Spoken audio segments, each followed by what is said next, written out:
자, 전자기파에 해당되는 거 1번부터 5번까지 대략적인 내용들 보셨어요. 그 뒤에 있는 개념 적용 문제도 별로 어렵지 않으니까 풀어볼 수 있게끔 하시고요. 전자기파에 해당되는 개념 적용 문제 4개밖에 없어요. 간단하게 기본적인 사실로 풀 수 있는 내용. 자, 오늘 하셔야 되는 메인 내용이 파동의 간섭하고 빛의 이중성에 해당되는 2가지 내용을 설명해 드릴 건데, 그 중에 첫 번째 파동의 간섭이라고 하는 내용이에요.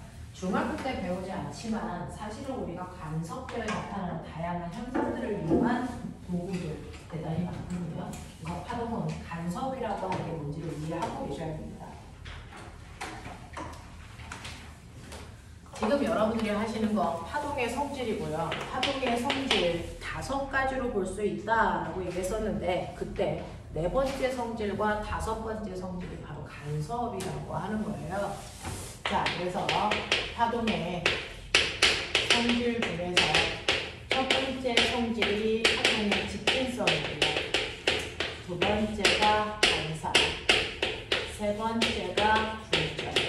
여기까지의 내용이 첫 번째 중학교와 관련된 전형적인 내용이었고요. 그 다음에 4번째가 회절이라는 성질이 있고요. 그리고 5번째가 간섭이라는 성질이 있습니다. 이 5가지가 파동을 대표하는 성질이라고 불러요.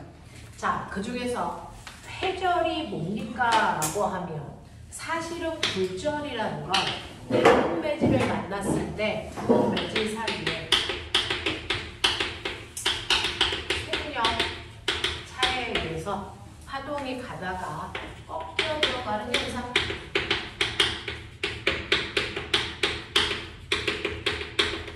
이게 굴절이었어요.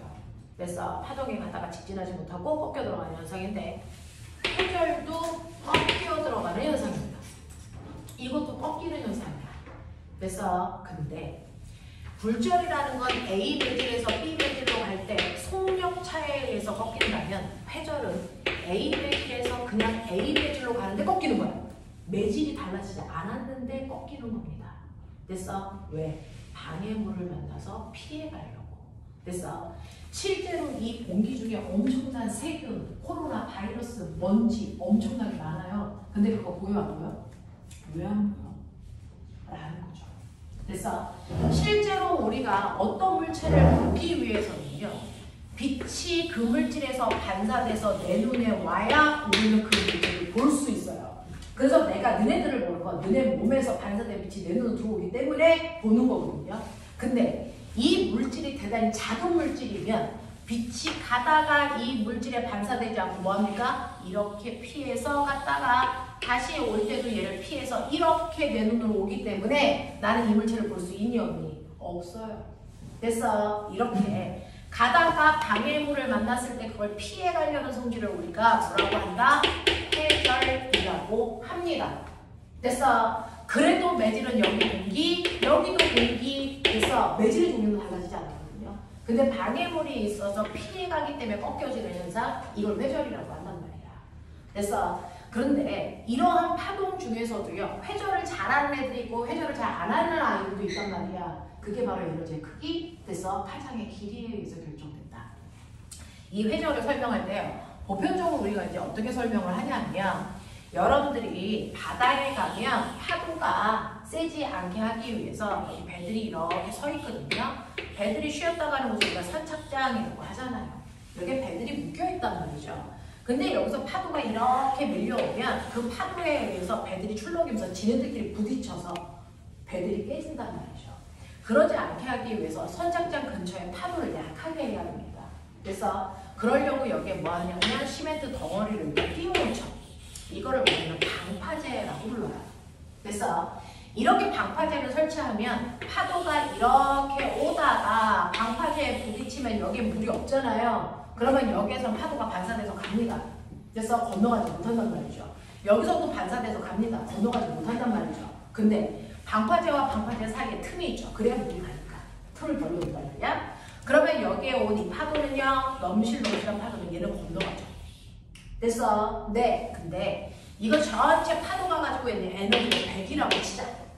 100이라는 에너지가 오는데 여기에 부딪혀서 반사되는 에너지가 30, 여기에 부딪혀서 반사되는 에너지 30, 여기에 부딪혀서 반사되는 에너지 30은 반대쪽으로 가는 거고요. 나머지 이 틈을 통해서 전달된 파도의 에너지가 얼마밖에 안 되니? 10이라는 에너지밖에 안 돼. 그러니까 파도의 세기가 상당히 뭐였니? 약해지는 거야. 됐어? 그래서 건너가기 때문에 배들을 건드리지 못한다고요. 그래서 배들이 나타내지 않게끔 하는 게 방파제란 말이야. 그러면 이때 어쨌든 간에 이 틈 사이에 건너온 파도는 있어. 그 파도가 건너갈 때요. 그래서 방파제라는 방해물을 통해 피해서 건너간 이 파도들은 어떤 모습으로 그 다음을 전달될까? 이 모습이거든요. 그럼 파도가 이렇게 전달될까요? 여기는 파도가 안 치는데 여기만 칠까요? 그렇지 않습니다. 어떤 일이 발생하냐면 실제로 파동은요 이렇게 해서 얘가 파동이 이렇게 건너가 이렇게 지나가 이렇게 가 그래서 파동을 이렇게 그러죠. 사실은 파동은 각각의 매질을 여기에는 물을 하나하나 다 진동시키는 거거든요. 그 진동시키면서 물방울 하나하나마다 진동한다는 거죠. 그 진동할 때 물방울 하나하나마다 이렇게 진동하거든요. 그 진동했을 때 같은 순간에 마루 있는 아이들끼리가 이렇게 연결돼서 내 눈에 파열을 형성하는 겁니다. 됐어? 자, 그래서 이 마루인 아이들이 또 진동을 합니다. 진동을 각각이 자기가 파원이라고 생각해서 또 다른 구면파를 만들어. 그래서 걔네들의 마루가 또 이렇게 연결되어 이렇게 나한테 파면으로 보이는 거야. 그래서 그 파면에 있는 또 다른 물결들도 자기 스스로가 하나의 그래서 파원이라고 생각해서 또 다른 파동들을 이렇게 만듭니다. 이렇게 만들었을 때 걔네들의 마루가 연결된 게 또 하나의 파면으로 보여요. 이런 식으로 해서 파면들이 연결된 선이 우리 눈에 물결로 보이는 거예요. 됐어? 자, 그러니까 여기에 이렇게 파동이 넘어왔을 때요. 여기에 있는 물방울들이 자기들이 또 하나의 파원이라고 생각해서 또 파동을 이렇게 만들죠. 그랬을 때 마루가 연결한 이 모습이 파면이 되는 거야. 그러면 여기에 있는 물방울들이 또 진동을 해. 그래서 또 다른 진동들을 이렇게 만든단 말이야. 그랬을 때 이렇게 연결하면 또 다른 파면이지. 이 짓이 무한반복돼. 그래서 이렇게 파동이 전달되다 보니 내 눈에 볼 때는 방파제를 지나서도 파동이 전달된 것처럼 보이고요. 이 파동이 방파제를 피해서 이렇게 건너가고 있는 거죠. 이걸 회절 현상이라고 해. 됐어? 자, 이렇게 회절이 되는데 어떨 때는요. 이렇게 틈 사이에 파동이 전달돼서 파동이 이렇게 퍼져나가는 아이가 있고요. 파동 사이를 방해물 사이를 건너갔을 때 파동이 이렇게 휘는 경우도 있죠. 그랬을 때 더 잘 회절한 게 뭐니? 라고 하면 얘가 더 잘 회절했어요. 더 많이 꺾였어. 이 뜻입니다. 됐어? 그래서 회절을 잘한다는 얘기는 잘 휜다, 잘 꺾인다라는 뜻입니다. 됐어? 이때 회절을 잘할 수 있는 아이들은 누굽니까? 라고 하는 건데 회절을 잘할 수 있는 아이들 회절은요. 실제로 이렇게 틈이 있을 때요. 틈과 틈 사이에 이 간격이 있잖아요. 같은 파동이 전달될 때요. 이 간격이 여러분들이 보시는 것처럼 간격이 넓을 수도 있고 간격이 대단히 좁을 수도 있어요. 맞아요. 이 간격이 좁을수록 훨씬 더 잘 휜니다. 됐니? 또 같은 간격이라면 파장이 2인 아이도 있고 파장이 10인 아이도 있잖아요. 파장의 길이가 길수록 더 잘 휩니다. 됐어? 그래서 물질들이 회전하는 그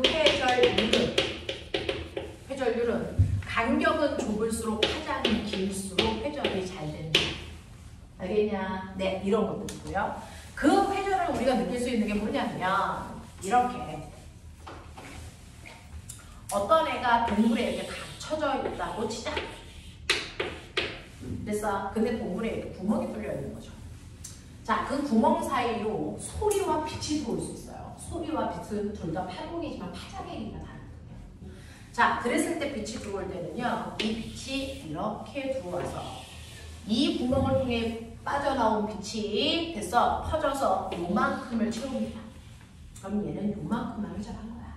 됐어? 네, 빛이 더 잘 휘었으면 여기 빛이 전체가 다 채워졌을 텐데 빛이 조금만 회전했기 때문에 빛이 퍼지는 공간이 여기밖에 안 돼. 그래서 회전에 의해서 빛이 요만큼밖에 안 된다고요. 근데 소리는 여기에서 저기야 너 어디 있어? 엄마가 목소리를 막 내며 그래서 그 소리가 똑같은 틈을 통해서 올 때 얘가 회전을 이렇게 합니다. 이렇게 합니다. 그래서 동굴 전체에 엄마 목소리가 퍼지죠. 그래서 메아리가 생기는 겁니다. 무슨 말인지 알아? 그래서 똑같은 구멍을 빠져나오더라도 파장의 길이에 따라 회전을 잘하는 애가 있고 회전을 잘 하지 못하는 아이가 있는데 보편적으로 보면 파장의 길이가 긴 애들이 회전을 잘해요. 그래서 빛보다 소리의 회전이 훨씬 더 잘 일어납니다. 알겠어? 이렇게 되는 거. 그래서 우리가 이렇게 벽을 사이에 두고 친구들이 이렇게 서 있어요. 친구들이 이렇게 서 있단 말이죠. 그러면 얘 얼굴에서 반사된 빛이 이 방해물을 통해서 회전을 해서 이렇게 가지만 빛은 회전을 잘 못하기 때문에 빛은 이렇게만 퍼져나가거든요. 그러니까 반대편에 있는 아이는 친구의 얼굴을 볼 수 없어요. 하지만 친구가 막 얘기를 하고 있어요. 그러면 친구의 목소리가 막 가겠죠? 근데 그 소리의 파동은 잘 회전한다. 이렇게 퍼진다. 그래서 친구의 귀 속에 그 아이의 목소리가 들린다고. 됐어? 이런 얘기입니다. 이게 회전입니다. 알겠어? 네, 이렇게 된다 라고 하는 거. 그 회전은 파장이 길수록 잘하는데 왜? 파장이 길면 에너지가 작아서 잘 피해가는 성질을 가지기 때문이다. 이렇게 기억하시면 됩니다. 자, 그런가 하면 이제 우리가 해야 되는 거 본격적인 내용 간섭이라고 했어요. 자, 엄마가 자꾸 간섭해요. 라는 그 간섭입니다. 나한테 영향을 준다는 얘기예요. 되겠어?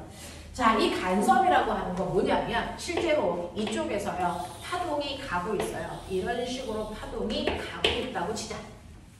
됐어? 근데 반대편에서 또 다른 파동이 오고 있습니다.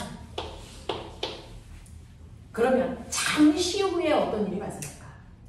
잠시 후에 됐어? 같은 위치에 두 개의 파동이 만나겠죠. 됐어? 잠시 후에 보면 같은 위치에 서로 다른 파동이 만나는 형태가 생깁니다. 만나는 형태가 이렇게 생기겠죠. 만나는데 만날 때 조건이 있죠. 만나요. 이렇게 서로 다른 파동 두 개가 만날 수 있다고요. 됐어? 이렇게 해서 같은 지점에 서로 다른 파동이 만나는 걸 우리가 파동에 뭐가 일어난다 그러냐면 중첩이 일어나고 있어. 이렇게 표현합니다. 서로 다른 파동이 만나는 걸 파동의 중첩이 일어났다. 우리 이렇게 표현합니다. 그러면 이렇게 서로 다른 파동이 만나면 그 파동들은 서로 영향을 줄까 안 줄까? 영향을 주게 됩니다. 됐어? 이렇게 서로 만나서 서로 다른 두 개의 파동이 영향을 주는 현상들을 파동에 뭐가 일어난다 그러냐면 간섭이 일어나요. 이렇게 표현합니다. 됐어? 한 지점에 서로 다른 파동이 만납니다. 만나는 그 현상은 파동의 중첩이라고 하는데 그 파동이 중첩됐을 때 서로한테 파동이 영향을 주는 현상은 우리가 간섭이라고 한다는 거죠. 근데 간섭을 했을 때요. 간섭을 받았을 때 변하는 게 있고 변하지 않는 게 있어요. 파동에는 5가지 성질이 있다고 했죠. 파장, 주기, 진동수, 진호, 속력. 됐어? 자, 이때 파동들이 만나면 무조건 영향을 줍니까? 이 공간에 파동이 한 종류일까 여러 종류일까? 여러 종류가 있어요. 빛도 있고 소리도 있고 너네 몸에서 나오는 적외선이라는 전자기파도 있단 말이에요. 됐어? 그게 이 교실에 대해서 지금 엄청나게 중첩되고 있단 말이야. 그럼 걔네들이 영향을 줄까? 주는지 봐. 내가 만약에 여기에 빛도 있고 내 목소리도 있는데 서로 영향을 준다면 걔네들이 만나지 않았을 때와 만났을 때 뭔가가 변해야 돼. 그럼 내가 아무 말도 안 하고 있을게. 빛이 이래. 빛의 파동이래.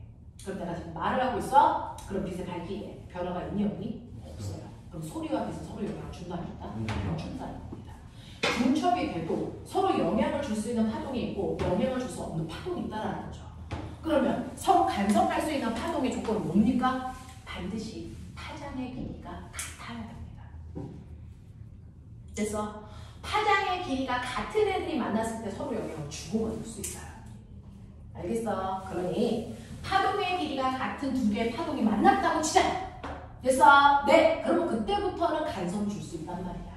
되겠어? 네. 간섭을 주는데 파장의 길이가 같은 두 개의 파동이 만날 수 있는 경우 대단히 복잡하지만 간단하게 표현하면 이렇게 두 가지로 설명할 수 있어요. 가의 경우와 나의 경우. 파동이 만나는데요. 두 개의 파동이 같은 위상이 만나요. 마루는 마루끼리, 볼은 볼끼리. 됐어? 또는 반대 위상끼리 만납니다. 마루와 볼, 볼과 마루. 알겠어? 이런 식으로 같은 위상끼리 만나느냐 아니면 반대 위상끼리 만나느냐. 사실은 만날 때 같은 아이와 반대 아이가 만나는 게 아니고 이렇게 만날 수도 있어. 그래서 이런 경우도 다 차지하고 간단하게 이 경우만 본다면. 그래서 이 경우만 본다면 그 중에서 같은 위상끼리 만나면 얘네들은 어떤 일이 발생할까요? 얘네들은 보강간섭이라는 게 일어나. 반대 위상끼리 만나면 뭐가 일어납니까? 얘네들은 상쇄간섭이 일어나. 이 얘기를 하고 싶은 거거든요. 그럼 보강간섭은 뭐고 상쇄간섭은 뭔데? 서로 간섭되는 게 뭔데? 라고 얘기하면 이렇게 파장의 길이가 같은 애들이 만났을 때 서로 영향을 주고받는다 그랬는데 그 영향 때문에 바뀌는 게 뭡니까? 파동의 오요소 중에 딱 하나만 바뀝니다. 뭐? 진폭만 바뀝니다. 진폭만 바뀝니다. 줄기, 파장, 진동수 하나도 안 바뀝니다. 속력도 바뀌지 않습니다.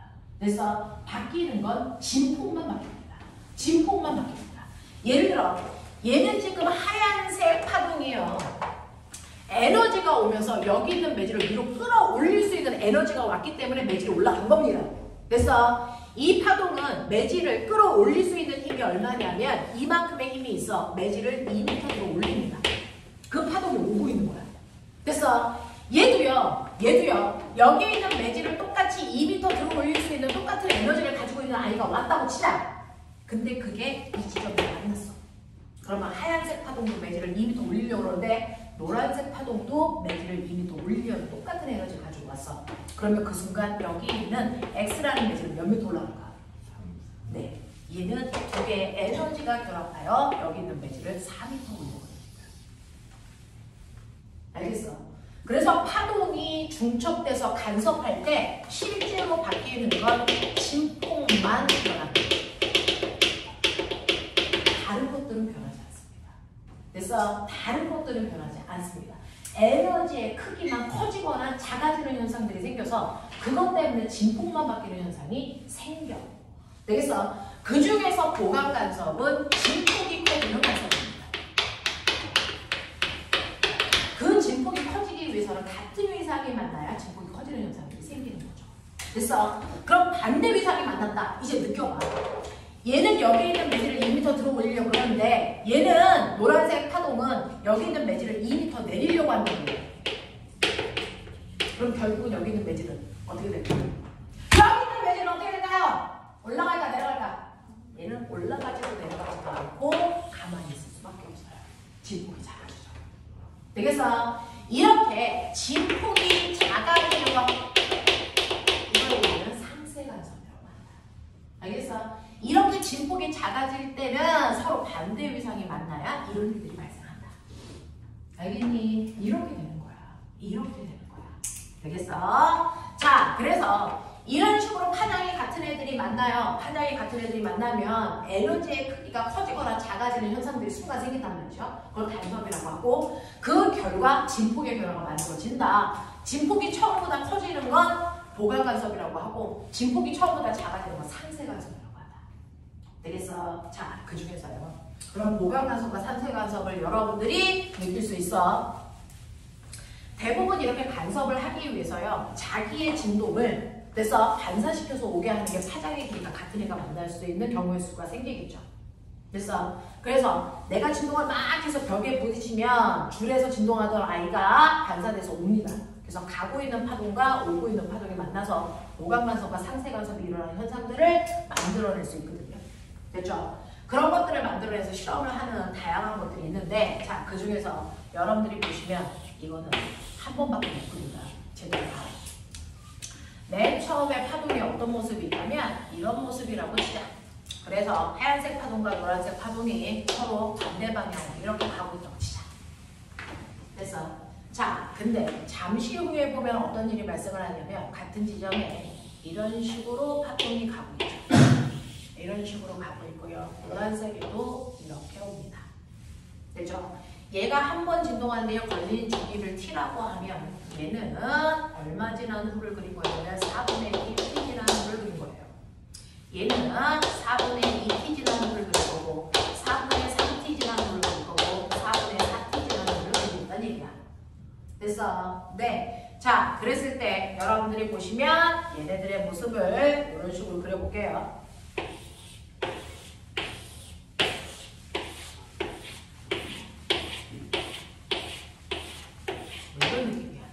이런 느낌이야.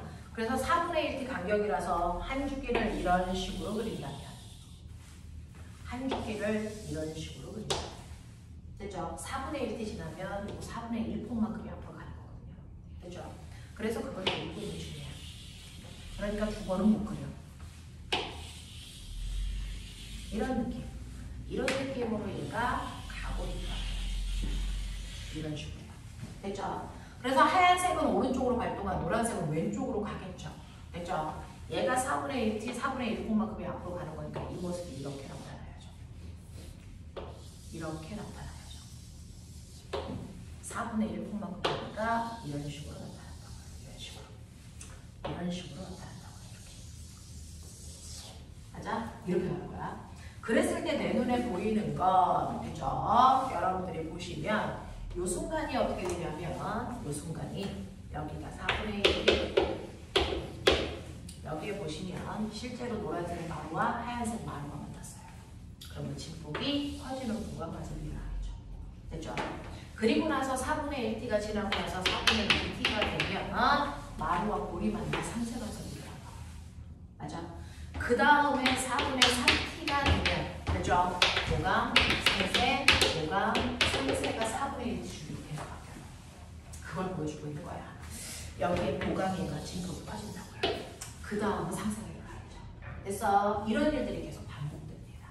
되겠니? 네. 이런 식의 것들이 계속 반복되면서 어떤 특정한 위치에는 보강이 일어난다, 3세가 일어난다, 뭐 이런 일들이 반복되겠죠. 그래서 이런 것들이 반복됩니다. 자, 그래서 진폭이 커졌다가 작아졌다, 커졌다, 작아졌다 이런 일들이 발생해. 자, 그래서 두 개가 만나서 서로 영향을 줘서 그리고 나서 얘는 가는 방향으로 계속 가니까 헤어지겠지. 헤어지고 나면 어떻게 될까?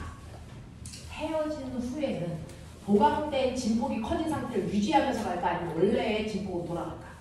원래의 진폭으로 돌아갑니다. 얘네들이 파동이 만났을 때만 진폭이 바뀌고요. 헤어지면 원래 모습으로 돌아가는 걸 우리가 파동의 뭐라고 하냐면 독립성이라고 합니다. 파동의 독립성이라고 합니다. 그래서 원래 모습으로 돌아갈 거야. 그래서 근데 만나고 있는 상황을 보면 여기에서 특이한 파동이 만들어져요. 특이한 파동이 만들어지는데 오늘 특이한 파동을 정상파라고 불러. 얘네들이 서로 간섭할 때 특이한 파동의 형태가 만들어져요. 그걸 정상파라고 하는데 이 정상파의 뜻이 뭐냐면 정지된 상태로 보이는 파동이야.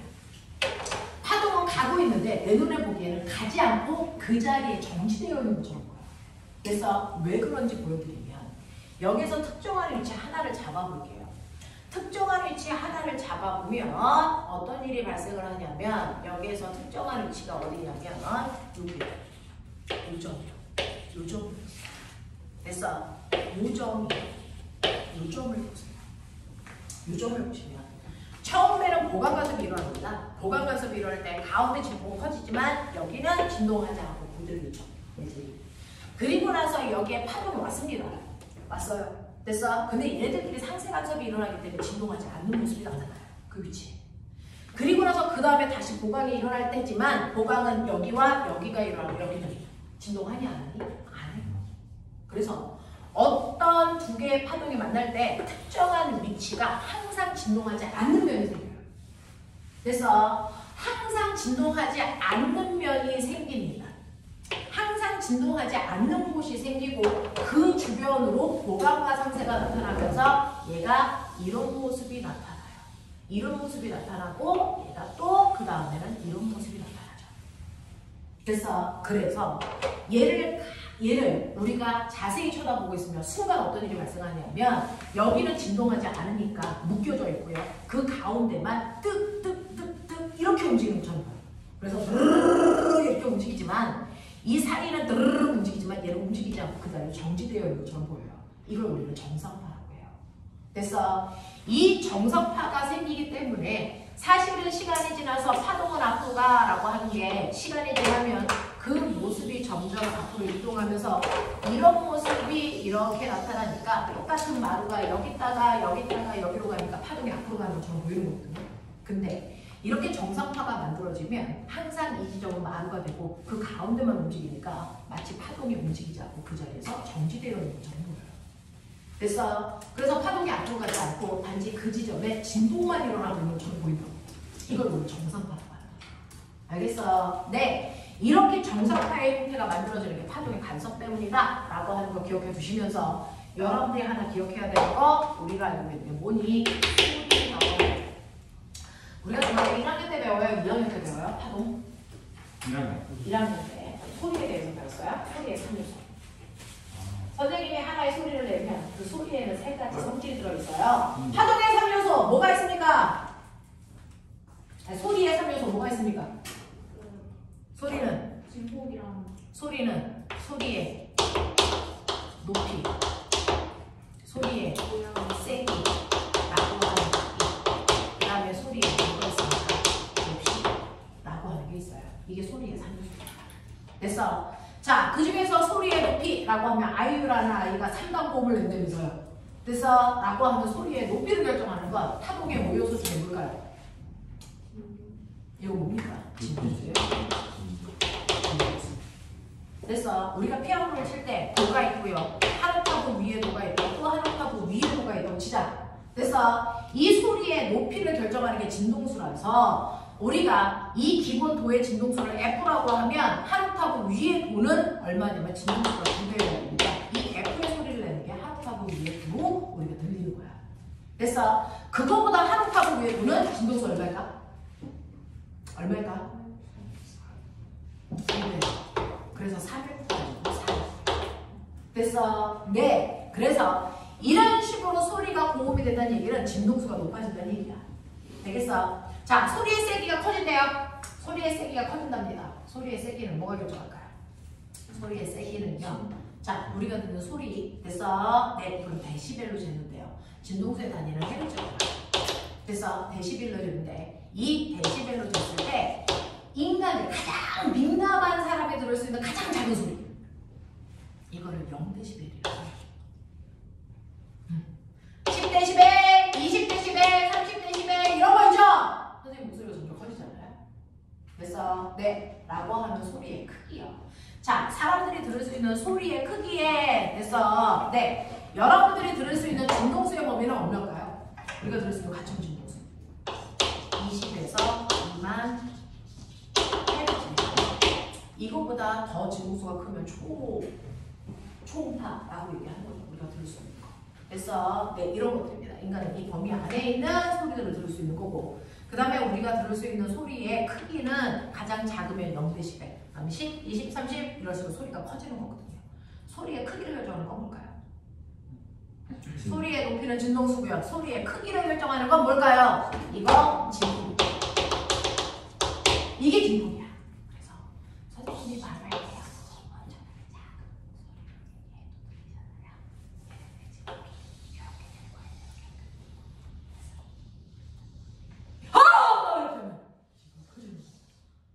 알겠냐? 알겠냐? 네! 그래서 소리의 크기는 진폭이 결정하는 거야. 근데 파동이 간섭하면 진폭이 커진다고 했죠. 소리의 크기가 커지는 거야. 그래서 이 소리의 크기를 크게 할 수도 작게 할 수도 있어. 파동이 간섭. 그 중에서 상세 간섭을 하면 진폭을 없애버리잖아요. 소리를 없애는 거야. 이게 바로 소음기야. 소음 차단기. 됐어. 그래서 그냥 핸드폰의 주변의 소리를 차단해요. 노이즈 캔슬링. 이게 상세 간섭을 이루는 거야. 그래서 자동차를 탈 때요. 너희들이 이제 조금 있으면 막 혼자 운전하고 싶어지는 그런 나이가 되잖아요. 그랬을 때 젊은 애들 대부분 자동차를 타면 마치 오토바이 소리가 나는 자동차도 있죠. 드드드드 소리 내면서 가는 거. 그래서 걔네들은 자동차 또 뒤에 있는 소음 제공기를 뜯은 거예요. 그래서 상세 간섭을 일어나지 않게끔 해서 소리를 크게 해서 마치 경운기 타고 다니는 것처럼 소리를 내는 아이들이 있습니다. 그래서 네, 그래서 소리의 크기를 결정하는 게 진폭이었다. 알겠냐? 네, 라고 하는 거. 그 다음에 소리의 맵시는요, 사용인데 여러분들 엄마 목소리, 아빠 목소리, 선생님 목소리 구분되죠? 그건 뭐냐면 실제로 똑같은 소리를 내더라도 이렇게 소리가 나는 사람이 있고요, 이렇게 소리가 나는 사람도 있어요. 파형이 떨림. 그래서 네, 그거에 따라 목소리 음색이라는 게 결정됩니다. 그래서 이게 소리의 3요소였다 라고 하는 거예요. 그 중에서 파동의 간섭에 의해서는 진폭이 변화되니까 그래서 이 간섭 때문에 소리의 크기가 달라져요. 그걸 이용한 게 악기입니다. 그래서 악기. 내니 그 울림통이요. 울림통이라는 거. 기타 치면 그 뒤에 울림통 있잖아요. 그 울림통이라는 게 간섭을 일으켜서 진폭을 크게 하는 겁니다. 알겠어? 그 울림통의 크기에 따라서 간섭되는 정도가 달라요. 그래서 소리의 크기가 달라집니다. 알겠니? 요런 얘기예요. 요런 얘기예요. 자, 그래서 이렇게 간섭이 일어날 때 소리는요. 소리의 크기가 변하는 진폭 때문에. 빛은요? 빛도 간섭을 하면 진폭이 바뀌죠. 그 진폭이 바뀌면서 빛의 크기가 변합니다. 그래서 보강 간섭을 해서 진폭이 커지면 밝은 빛이 되는 겁니다. 우리가 형광등을 여러 개 켜놓죠. 그러면 형광등에 나오는 빛들끼리 간섭하겠죠. 그래서 진폭이 커지겠죠. 그래서 교실이 훨씬 더 밝아지는 겁니다. 무슨 말인지 알겠어? 이런 얘기를 하는 거야. 무슨 말인지 알겠어? 네. 알겠어? 이런 얘기입니다. 그래서 간섭이라고 하는 거 이런 현상인데요. 이 회절과 간섭의 특징이 뭔지 아세요? 앞에 있는 직진 반사 굴절은요. 파동 말고 입자도 합니다. 그래서 내가 공을 던지면 벽에 부딪혔다가 튀어나오잖아요. 물질도 반사됩니다. 그래서 이렇게 직진 반사 굴절은 물질과 파동이 다 할 수 있는 성질인데 회절하고 간섭은 누구만 하냐면 파동까지 가지고 있는 파동의 고유한 성질. 파동의 고유한 성질이에요. 됐어. 자, 그러면 옛날 사람들은 빛을 입자라고 생각했을까? 아니면 파동이라고 생각했을까? 여러분들 실제로 원자 속에 있는 전자도 눈에 보이지 않잖아요. 근데 수는 눈에 보이지 않고 공기도 눈에 보이지 않아요. 그러면 이 눈에 보이지 않는 이 아이들이 실제로 물질인지 현상인지 어떻게 구분했을까? 이중물질이요. 네, 실제로요. 물질이라면 물질이 가지고 있는 고유한 성질이라고 하죠. 그래서 파동이라면 파동이 가지고 있는 고유한 성질이 나타나는지 확인해 보면 될 거 아니야. 그래서 옛날 사람들은요. 빛이라고 하는 게 얘가 입자야 아니면 현상이기 때문에 파동이나 이게 궁금했던 거거든요. 이게 궁금했던 거야. 눈에 보이지 않으니까. 그래서 눈에 보이지 않지만 공기 같은 것도 입자잖아요. 그러면 눈에 생각해봐. 입자와 입자가 아닌 아이들을 나눌 수 있는 가장 러프한 기준이 뭐냐? 질량의 의미입니다. 그래서 질량을 가지고 있는 아이들은 아무리 질량이 작아도 뭐라고 한다? 물질이라고 한다. 그러니까 전자는 물질이다. 왜? 질량을 가지고 있으니까. 그럼 빛은 이거죠. 옛날에 그 작은 질량들을 측정할 수 있는 기구 있니? 없죠. 그래서 그렇기 때문에 이 전자라고 하는 게 물질이야 현상이야 라고 할 때도 그 아이들의 질량을 측정해야 하는데 질량을 측정할 수 있는 다양한 방법들을 통해서 측정을 했단 말이야. 그래서 전자는 질량을 가지고 있는 물질이야.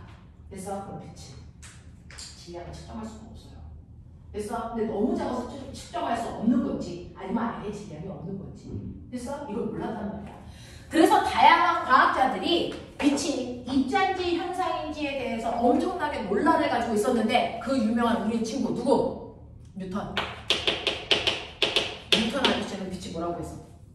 입자라고 했어. 빛은 입자야. 왜? 그냥 입자야. 그래서 믿었어. 열려 유명한 사람이니까. 그래서 유명한 사람이 빛이 입자라고 했으니까 아 빛은 입자인가 봐? 이렇게 얘기했다. 그랬다가 토마스 영이라는 아이가 들어요. 토마스 영이라는 아이가 빛이 입자인지 현상인지를 확인하기 위해서 그래서 얘가 실험합니다. 무슨 실험이에요? 빛의 간섭 실험을 합니다. 그랬더니 빛이 간섭을 해요. 그럼 빛은 뭐야? 파동이죠. 빛은 현상이에요. 그래서 토마스 영이 빛의 간섭 실험을 이걸 통해서 그래서 빛이 파동이라는 걸 입증한 사람. 그래서 그 실험을 잠깐 보여드릴 거고요. 그랬다가 훨씬 더 나중에 더 유명한 사람이 등장하죠.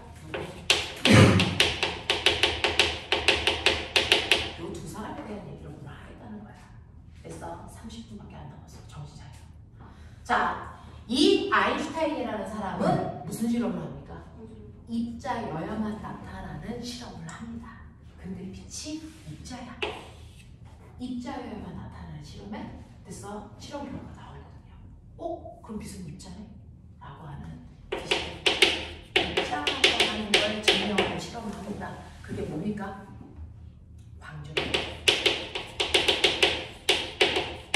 광전 효과 실험을 해요. 이 광전 효과는 빛이 입자여야만 나타나는 현상인데 나타납니다. 이걸 통해서 아인슈타인은 빛은 입자네? 이렇게 돼요. 그럼 이제 사람들이 멘붕이 오죠. 그래서 토마스 영의 실험을 통해서 간섭을 한다는 얘기는 빛은 반드시 파동이어야 되는데 광전 효과가 나타난다는 건 빛은 반드시 입자여야 돼. 그럼 이 새끼 뭐야? 이 새끼 뭐야?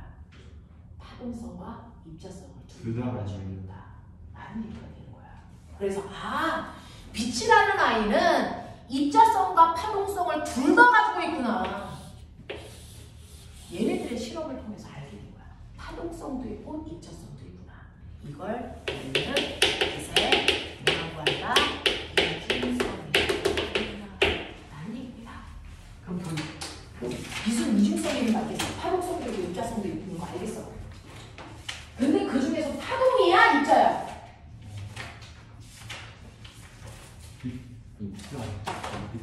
파동입니다. 빛은 질량이 없습니다. 러프한 기준으로 나누면 빛의 입자를 우리가 광자라고 하거든요. 빛의 입자를 광자라고 합니다. 빛과 광자 입자를 써서 광자라고 하는데 그 빛의 입자라고 하는 우리가 인지하고 있는 그 안에는 질량이 없습니다. 그러니까 실제로 파동입니다. 그래서 파동이니까 파동성이 나타나기 당연합니다. 근데 우리가 특정한 상황에서만 입자성이 드러나요. 선생님은 여자죠. 여자입니다. 그러니까 나한테는 내재되는 성질이 뭐야? 여성성이야. 근데 선생님은 가끔 가다가 뭐가 나옵니까? 남성성이 나오죠. 그 남성성이 나온다고 해서 내가 남자는 아니잖아. 우리는 누구나 이중성은 다 가지고 있어. 얘는 남자죠. 하지만 얘가 어떤 순간에 여성성이 등장합니다. 그렇다고 우리가 여자는 아니잖아. 이런 겁니다. 그래서 빛은 파동입니다. 파동이라서 보편적인 현상에서 파동성이 등장합니다. 그걸 실험한 게 토마스 영입니다. 근데 얘가 특정한 경우에만 입자성이라는 성이 드러나게 있어. 그게 어떨 때? 다른 물질이랑 부딪힐 때. 그래서 빛은 다른 물질이랑 충돌하는 그 순간에 입자성이 등장하거든요. 그 입자성이 등장하는 순간을 실험한 게 바로 광전인 거야. 알겠어? 이렇게 된다고요. 이렇게 된다고요. 자, 그러면 간섭 실험과 광전 효과를 선생님이 30분 동안 정리를 좀 해봐줄 테니까 머릿속에 잘 집어보십시오. 자, 빛이 파동성이라는 걸 그 실험한 토마스 영의 실험입니다. 자, 이중수익을 이용한 간섭 실험을 잠깐만 들어봐. 정신 차려. 자, 내가 파도를 만들어, 물결. 그래서 여러분들이 집에 가서요, 물을 모아놓고요, 수조에다가 물을 띄워놓고 이렇게 물이 들어가 있어요. 물이 들어있는 수조가 있는데 두 지점을 여러분들이 손가락으로 동시에 탕 치는 거죠. 그러면 물결이 일어나죠. 그 물결이 S1에서도 물결이 퍼져나갈 거고요, S2에서도 또 다른 물결이 이렇게 퍼져나갈 거 아닙니까? 그럼 두 개의 파동이 만나는 지점들이 생겨요. 맞죠? 파동이 간섭이 일어납니다. 되죠? 자, 이렇게 파동이 간섭이 일어날 때 특정한 위치, X라는 위치에서 마루와 마루가 만난다면 여기서 뭐가 일어나니? 도감 간섭. 그래서 물결의 파도가 높아집니다. 그래서 또 특정한 위치, 여기 Y라는 위치에서는요, 그래서 마루와 볼이 만났다고 치자. 그럼 어떻게 됩니까? 상세 간섭이 일어나겠죠. 되겠어? 그래서 그 물결이 일어나지 않는 지점처럼 보여요. 자, 그런가 하면 또 다른 위치요, Z라는 지점에서는 볼과 볼이 만났다고 쳐요. 도감 간섭이 일어나죠. 그러면서 더 깊은 골이 만들어집니다. 그래서 이런 것들이 반복되면서 물결이 퍼져나갑니다. 그래서 이 물결이 퍼져나가는 모습들을 우리가 바닷가에 가면 흔히 볼 수 있거든요. 자, 그랬을 때 이렇게 물결이 만나서 파고가 일어나는 모습을 보면 여기가 S1, 여기가 S2 이렇게 해서 각각의 이렇게 물결이 퍼져나가고 있는 모습입니다. 각각의 파동이 이렇게 퍼져나가고 있는 모습이 이렇게 보여요. 그랬을 때 여러분들은 특정한 위치들을 잡아낼 수가 있거든요. 그 위치들을 잡아냈을 때 어떤 곳에서는 마루와 마루가 만나서 더 큰 마루가 되고요. 그래서 골과 골이 만나서 더 큰 골이 되고, 이 둘을 우리는 도감 간섭이라고 해요. 근데 저 위에서 이렇게 보면 마루와 마루가 만나서 더 큰 마루가 된 그 파동은 그래서 이 자체가 투명한 무슨 역할을 하냐면 렌즈의 역할을 합니다. 물은 투명한 렌즈의 역할을 해요. 그래서 빛이 이렇게 오는데 얘가 엄청나게 큰 볼록 렌즈의 역할을 하는 거지. 이게 볼록 렌즈잖아. 그러면 이렇게 온 빛이 여기에 뭐합니까? 모여요. 볼록 렌즈. 그래서 모였다가 빛을 쏘니까 빛이 더 강하게 나가죠. 그래서 이 부분이 순간 이렇게 돼요. 그래서 바닷가에 가면 그래서 파도가 이렇게 넘실넘실 칠 때 반짝반짝 빛나는 부분 있죠. 거기가 그래서 마루와 마루가 만나서 보강간섭이 일어나는 지점이야. 되겠냐? 자, 그런가 하면 골과 골이 만나서 더 깊은 골이 됐어요. 그럼 빛이 이렇게 왔을 때 여기 무슨 역할을 할까요? 오목렌즈 역할을 합니다. 그래서 빛이 이렇게 퍼집니다. 됐어? 그럼 빛을 퍼뜨리니까 여기서 발산돼서 나오는 빛의 양이 줄어들겠죠? 그러니까 여기는 엄청 어두운 부분처럼 보여요. 되겠냐? 자, 그래서 물결의 보강 간섭이 일어나는 지점 중에 마루의 보강이 일어나는 지점은 순간 거기가 더 밝게 눈에 보이고요. 여기는 더 어둡게 보입니다. 되겠어? 자, 그런가 하면 상세 간섭이 일어나는 지점도 있어. 보이면 주신다. 상세 간섭이 일어나는 부분, 마루와 골이 만나는 부분이겠죠? 네. 여기는 그냥 수면이기 때문에 얘는 보통 밝기로 보입니다. 평면거울의 역할을 하니까 얘는 보통 밝기로 보인다. 그래서 순간이 밝기의 변화를 통해서 어느 지점에 보강 간섭이 일어나는데 어떤 보강, 그리고 상세 간섭이 일어나는 지점, 밝기의 변화로 찾아낼 수가 있어. 근데 신기하게도 어떠냐면 어떤 특정한 위치에 X를 잡았을 때요. X라는 지점을 잡았을 때 이 X라는 지점이 S1으로부터 떨어져 있는 거리가 있을 거고 S2로부터 떨어져 있는 거리가 있을 거죠. 됐죠?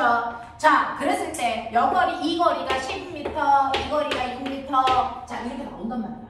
됐어? 자, 그랬을 때 토마스 영이 어떤 생각을 했냐면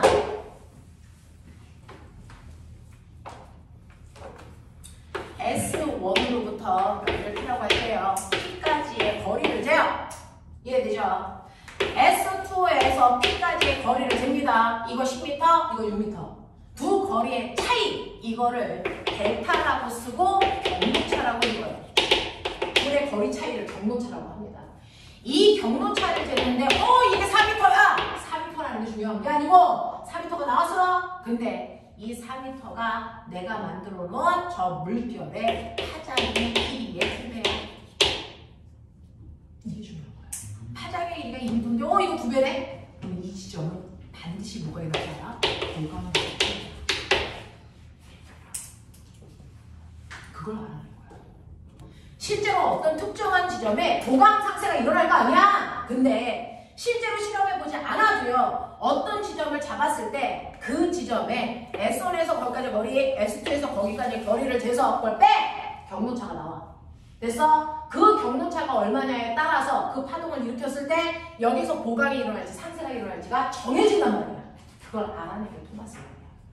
그래서 그걸 알아낸 게 토마스 영이야. 그래서 그 실험을 통해서요. 경로차의 값이 그래서 내가 일으키고 있는 파동의 파장의 길이에 따라서 결정이 되는데 만약에 경로차가 없어.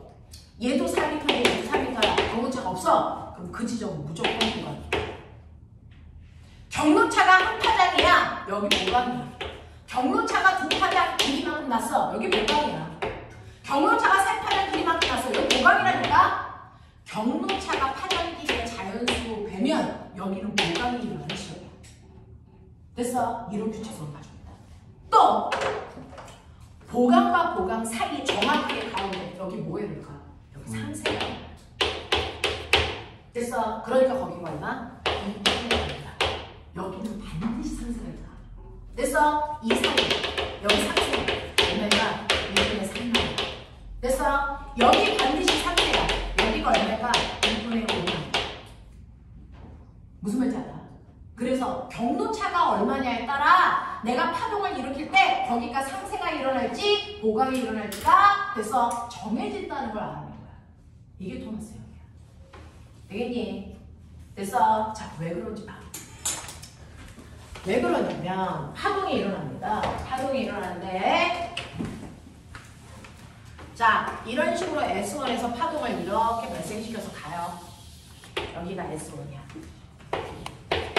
근데 경로차가 어떤 얘기는 같은 지점에 S2가 있다 이렇게 보시면 되겠죠. 여기서 똑같은 애를 이렇게 발생시켜요. 그러니까 뭐가 일어날 수밖에 없니? 보강이 일어날 수밖에 없죠. 근데 한 파장 앞에 있다고 쳐. 한 파장 앞에 있어. 그럼 한 파장 앞에 있다고 쳐. 그러면 S2가 여기가 아니고 여기 있다고 치면 되잖아. S2. 그럼 여기서 똑같은 파장을 일으켜. 그래도 보강이야. 맞아. 두 파장 앞에 있다고 쳐. 그래도 보강이야. 알겠어? 근데 꼬맹아 반파장 앞에 있다고 쳐봐. 반파장 앞에 있다고 쳐봐. 반파장 앞에 있다고 치면 S2의 위치를 여기라고 보라고. 반파장이니까 여기 있다고 쳐. 됐죠? 여기에서 파동을 일으킨다고 쳐봐. 그럼 이렇게 되지. 무슨 간섭이 일어나니? 상승. 무슨 말인지 알아? 2분의 3남다에 있다고 쳐. 한 파장, 반파장 여기 있다고 쳐. 여기서 S2가 있다고 쳐. 그래도 상세 간섭이야.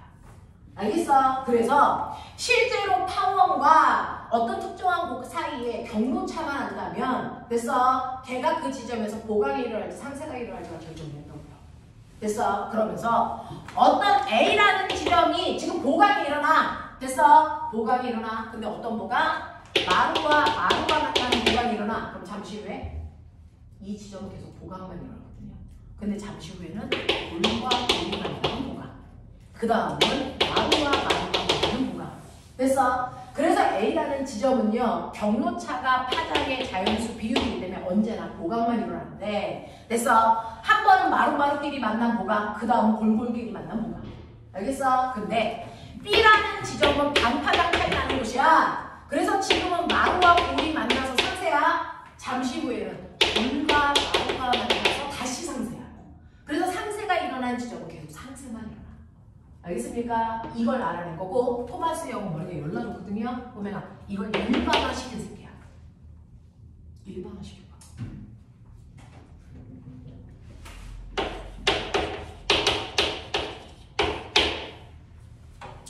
(2분의 남자) 그래서 곱하기 2에 되고요.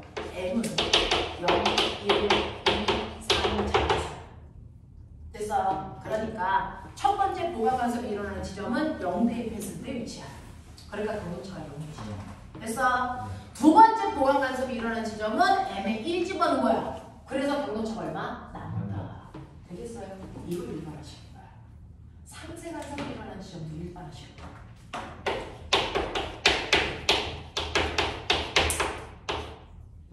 이죠. m은 똑같이 0부터 1. 됐어? 네. 첫 번째 상세 간섭이 일어나는 지점 m에다가 0 집어넣으세요. 얼마입니까? 2분의 3다.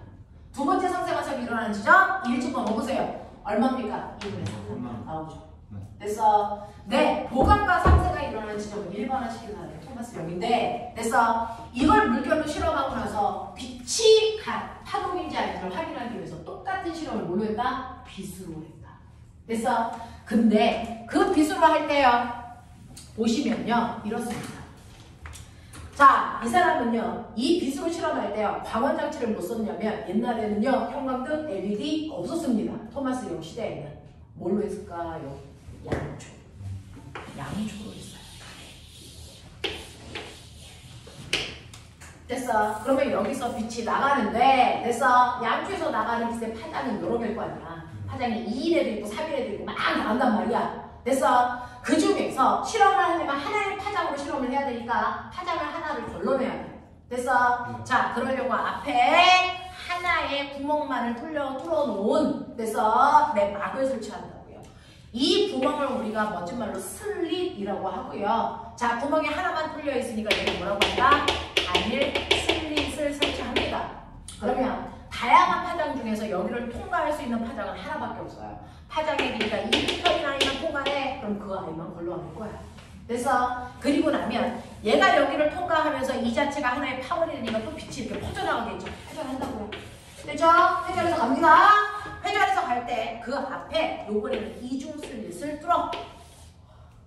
그래서 두 개의 구멍을 가지고 있는 슬릿을 뜬단 말이야. 그랬을 때 이 구멍을 S1이라고 하고 이 구멍을 S2라고 하면 여기를 빠져나간 빛은 여기를 또 하나의 파원으로 해서 이렇게 회전해서 나갈 거야. 납득하니? 여기를 빠져나간 빛도 여기를 돼서 하나의 파운드로 해서 또 이렇게 회전해서 나갈 거야. 그러다 보면 이 공간에 두 개의 파동이 뭐하니? 만나 간섭한다고요. 그랬을 때 보강 간섭과 상세 간섭이 일어나. 그래서 엄청나게 멀리 떨어진 곳에 스크린을 설치하면요. 빛은 마루와 마루가 만나던 골과 골이 만나던 집폭이 커지잖아요. 집폭이 커진 그 부분은 무조건 더 밝게 보입니다. 그래서 빛은요, 더 밝게 보이는 부분이 보강하고 있는 부분이야. 상세하는 부분, 마루와 골이 만나서 상세가 되는 부분은 더 어둡게 보입니다. 되겠어? 그래서 어느 특정한 부위는 더 밝게 보이고, 그 다음으로 어둡게 보이고, 더 밝게 보이고, 어둡게 보이고, 더 밝게 보이고 라고 하는 간섭 무늬가 나타납니다. 스크린에. 됐어? 이렇게 간섭 무늬가 나타나는 걸 통해서 빛은 파동이야 라고 하는 걸 알 수 있어요. 알겠어? 이걸 실험하는 겁니다. 이게 토마스 로. 알겠냐? 이런 것들이야. 이게 빛의 간섭입니다. 됐죠? 네. 이 간섭에서요. 여기에 떨어져 있는 이중 슬릿으로부터 스크린 사이의 거리에 따라서 여기를 뻗어나온 빛의 파장의 길이를 계산할 수 있어요. 물투네온입니다. 이건 심화 과정에서 해드릴게요. 됐죠? 이렇게 해드릴게요. 너네, 나 또 까먹었다. 그 모노폴 라비의 날개 색깔, 그게 그 영화 아바타 기억했다. 아바타에 있는 사람들 피부 색깔이 그 모노폴 라비의 빛의 간섭을 이용해서 나타난 날개 색깔을 이용해서 만드는데요. 그 모노폴 라비가 그림 있지 않을까? 204쪽에 있대. 자, 204쪽에 있는 이런 것들이 빛의 간섭 때문에 나타나는 건데, 그 중에서 모노폴 라비의 색깔 보시면, 됐죠? 이게 아바타 얼굴 색깔이잖아요. 근데 실제로 이 날개를 잡아서 날개를 보면 이 색깔이 절대 아닙니다. 그래서 이렇게 보이는 건 날개에서 발사된 빛의 간섭 때문에 이 색깔이 보이는 거야. 그래서 얘는 원래 날개는 회색입니다, 실제로.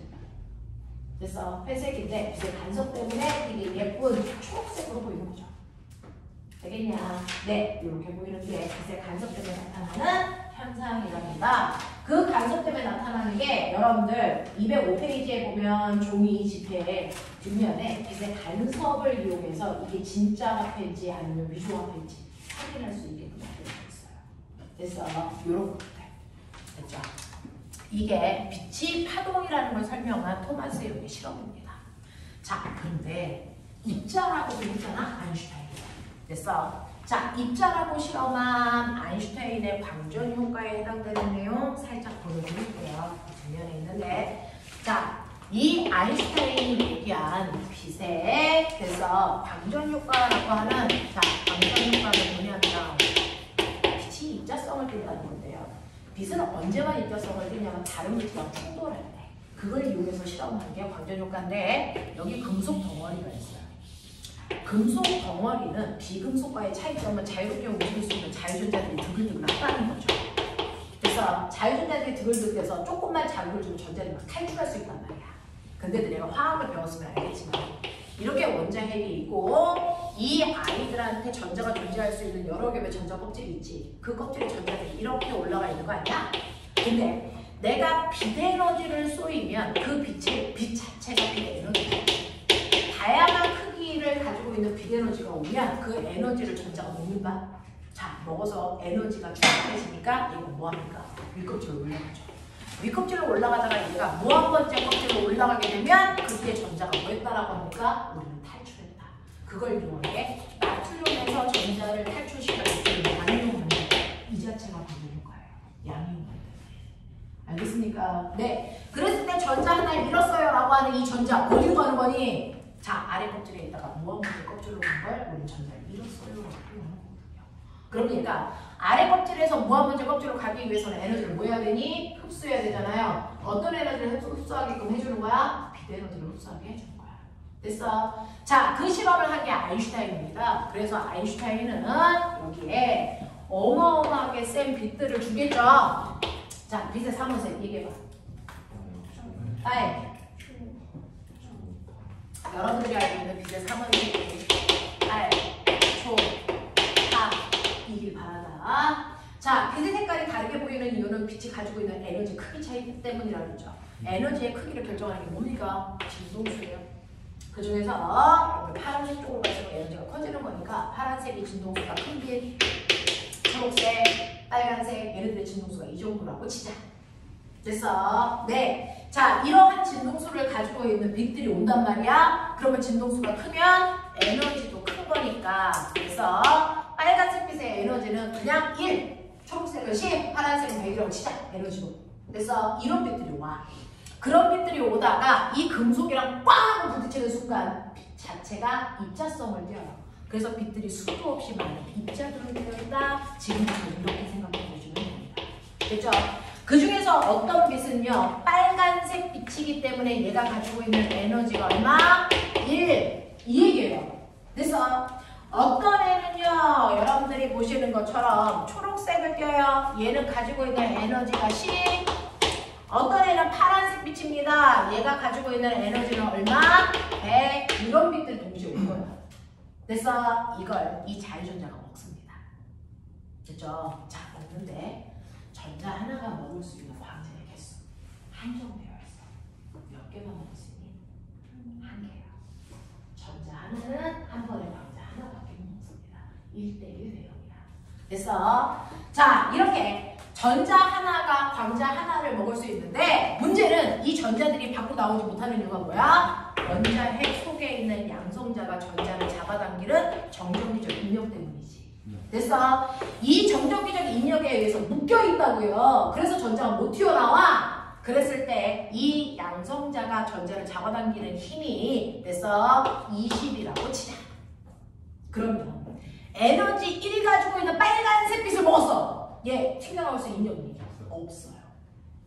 그래서 얘는 여기서 탈출하기 위한 최소한의 에너지가 적어도 20 이상이어야 되죠. 자, 금속에서 전자가 탈출하기 위한 최소한의 에너지를 워크 펑션이라고 한대요. 아인슈타인이 그렇게 얘기했어. 됐어? 그래서 그거를 우리 뭐라고 읽는다? 이함수라고 읽는다. 전자가 금속에서 탈출하기 위한 최소한의 에너지. 됐어? 이걸 이함수라고 할게요. 얘가 지금 쿨이라면 쿨이의 이함수는요.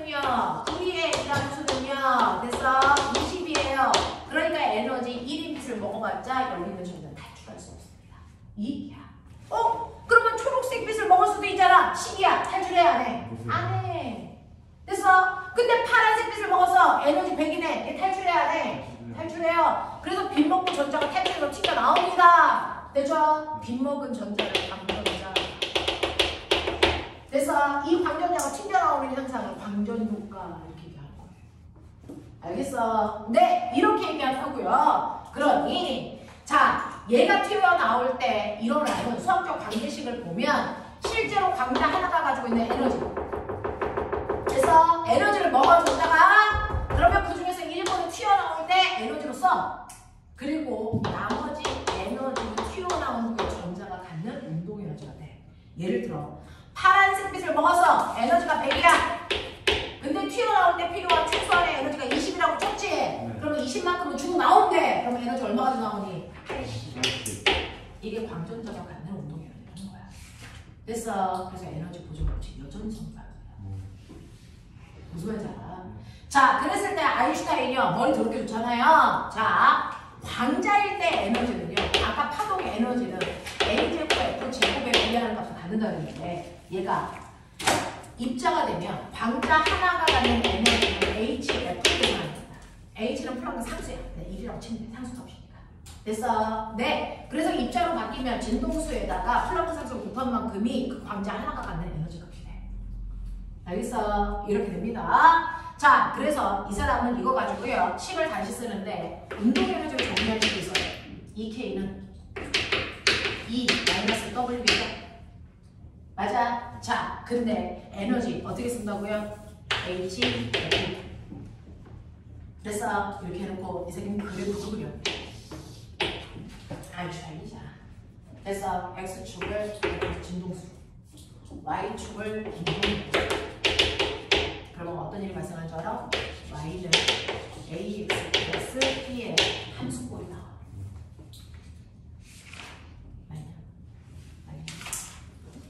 X 대신에 진동수를. Y h가 뭐가 되니? 이 함수의 기울기 값이지. 됐어. 마이너스 y가 뭐가 되냐? y절편이 되지. 그렇게 그려줘. 그렇게 그려줘. 이런 모습이 나와. 이게 구조. 저는 이런 모습이 나온다고 치자. 알아? 이렇게 그려져. 됐어? 자, 그랬을 때요. 요 기울기가 뭐라 그랬어요? 이 기울기가 뭐래요? H 플랑크 상수예요. 어떤 금속을 쓰더라도 저 상수값은 변해 안 변해? 안 변해요. 기울기가 일정하대요. 그렇죠? 기울기가 일정하고요. 그 다음에 여기에 있는 이 X절편이 탈출하기 위해서 필요한 최소한의 진동수야. 그래서 각각의 금속마다 금속 속에 있는 전자가 탈출하기 위해서 필요한 최소한의 진동수, 이 정도의 진동수는 먹어야 돼. 구리는 적어도 진동수가 20인빗은 먹어야 돼. 철은 적어도 진동수가 30인빗은 먹어야 그때부터 빛이 탈출해 라고 하는 거거든요. 탈출하기 위한 최소한의 진동수를 먼지 말로 뭐라 그럴까요? 이거를 우리는 민첩 진동수. 옛날에는 한개 진동수. 적어도 각각의 금속 속에 있는 전자들은요, 탈출하기 위해서 필요한 최소한의 진동수를 가지고 있는 빛들을 먹어야 탈출합니다. 됐죠? 그러니까 구리는 진동수가 20 이상의 빛을 먹어야 돼. 자, 근데 진동수가 30의 빛을 먹어서 당연히 탈출했겠죠. 네. 탈출한 후에 운동에는 이만큼 갔겠죠. 됐어? 근데 만약에 20보다 더 작은 진동수를 가지고 있는 빛을 먹어. 탈출하겠니? 못해. 그래서 얘는 운동에는 갖지 않기 때문에 점수를 정리한 겁니다. 됐어? 이런 소리야. 그랬을 때 y절편에 해당되는 이 값이, 그래서 이 값의 절대값이 각각의 뭡니까? 탈출하기 위한 최소한의 에너지. 그래서 이 함수가 마이너스 y 됐습니까? 이런 것들이야. 되겠냐? 이런 함수식을 만들어낸 게 아인슈타인 이게 광중 효과야. 이해하겠어? 이해하겠어? 이해됩니까? 이거 이해돼요? 네. 이렇게 된다고요. 자, 그래서 이런 식으로 전자를 빛을 먹은 전자가 탈출을 하게 되는데, 선생님 이게 왜 입자라는 걸 설명해요? 나한테 5분만 줘. 이게 왜 입자라는 걸 증명을 해요? 나온다면 보면 봐봐. 빛이요. 소리는 3요소가 있는 것처럼 빛에는 2가지 요소로 형성되어 있어요. 빛은요, 뭘로 되어 있냐면 빛의 밝기와, 그래서 빛의 색깔. 빛은 2종류로 되어 있어요. 색깔과 밝기. 색깔과 밝기. 맞아? 네. 자, 그 중에서 빛이 파동이라면 색깔을 결정하는 건 당연히 진동수예요. 맞아? 빛이 입자여도 색깔을 결정하는 건 진동수. 이건 다르잖아. 왜냐? 근데 빛의 밝기에 해당되는 에너지는요, 이게 달라요. 빛의 밝기를 결정하는 건 파동일 때는 진폭입니다. 그래서 진폭을 크게 하면 밝기가 밝아진다고, 밝아진다는 얘기는 진폭이 커지는 보강가스 때문이야. 그렇죠? 근데 파동일 때 에너지 어떻게 돼요?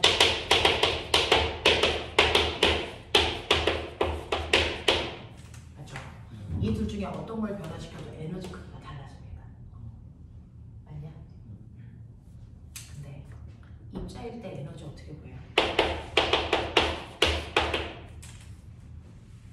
진폭하고 상관이 없다. 없어요. 됐어? 그러면서 빛이 입자가 되면 이 밝기는요, 진폭이 아니고 광가스입니다. 빨간 빛입자의 개수, 파란 빛입자의 개수, 그것 때문에 밝기가 진폭하고 무관하다는 거야. 알겠어? 자, 그러면 둘의 가장 큰 차이점은 밝기네.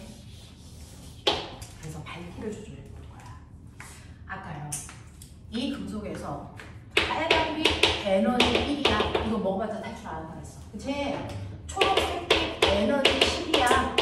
이거 먹어도 탈출 안 한다 그랬어. 그치? 얘 탈출하기 위해서 필요한 최소한의 에너지가 20이야. 그치? 자, 파란색빛 요거 하나의 에너지가 100이야. 이거 먹으면 탈출한다 그랬어. 그래서요, 얘가 어떻게 했냐면 초록색빛, 어허 탈출 안 하네. 그러면 초록색빛의 에너지를 크게 하면 탈출할 수 있어야 되잖아. 에너지가 모자라서 탈출 못한다며. 왜 에너지가 더 크게 주면 되지?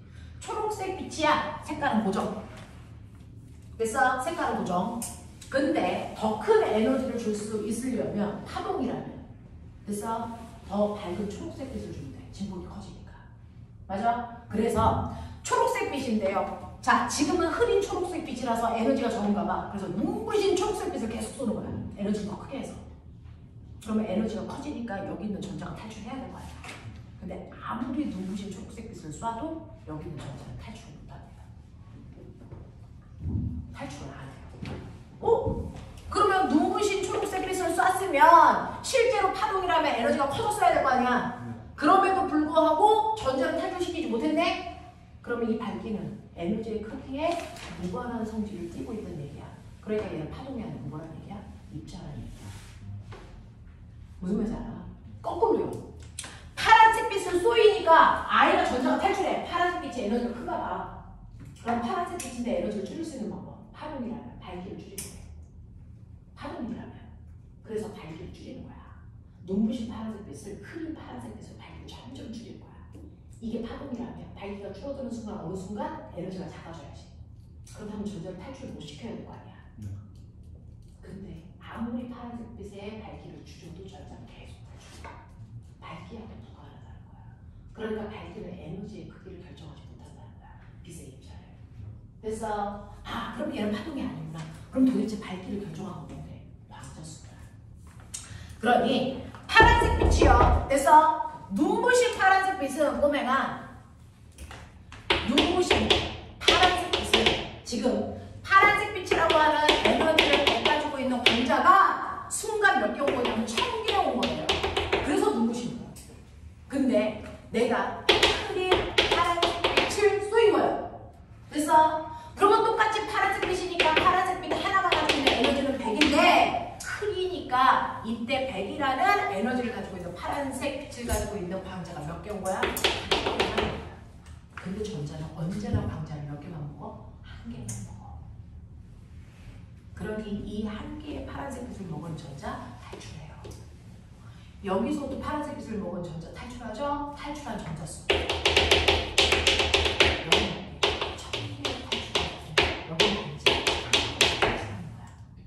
됐어? 그래서 아무리 밝기를 줄여도 전자는 탈출한다는 건 밝기가 에너지의 크기와 무관해야 된다는 거고 그러려면 지금 파동의 성질을 띠고 있지 않다는 얘기예요.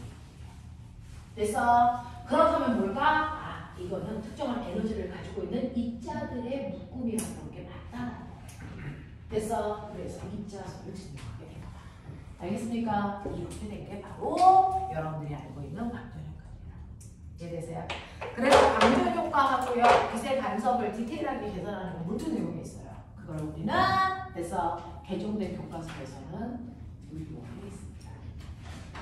그래서 다음 주부터 할 물리원 심화 시간에는요, 개정된 교과서에 있는 물투 내용들을 다 보관할 겁니다.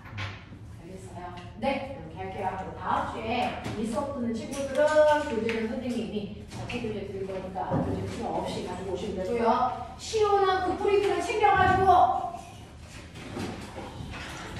보시면 되고요. 다음 주에 영재방 가는 친구들은 교반에서, 오늘 가는 친구들은 교반에서 만나도록 하죠. 수고하셨습니다. 여기까지 갈게요. 오늘 뒷부분 프린트 최대한을 풀어가지고 그래서 질문할 거 있으면 다음에 가져오시면 네? 네, 오늘 가시면 돼요, 이제.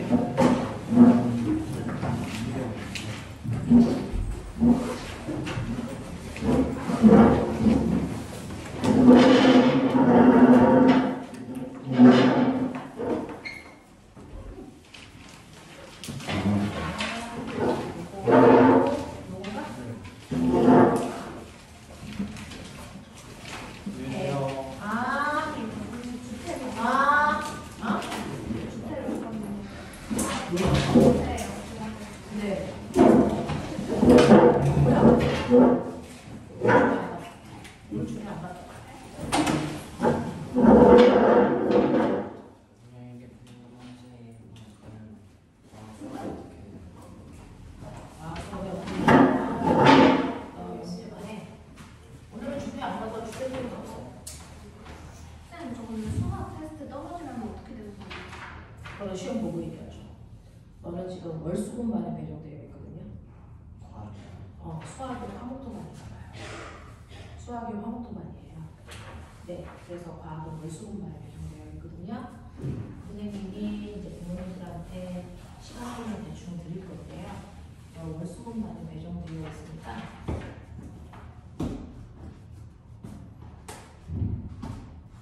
수학은 화목토반, 과학은 월수금반을 받게 돼요. 5시부터 10시까지 수업이고요. 물리는 3팀, 화학, 생물, 지구과학이 2팀이고요. 시간표는 선생님이 다음 주에 카톡으로 보여드릴게요. 네. 네. 교재는 다 자취를 가져와서요. 물리 올림피아드 그거 준비. 네. 그거는 이제 우리가 방학하면 7월 24일부터인가 그때 들어가거든요. 7월 24일부터 물리 올림피아드가 월수금의 특강으로 아침 10시부터 4시 30분까지 중간에 30분 5시간 드릴 거고요. 이렇게 돼서 방학 때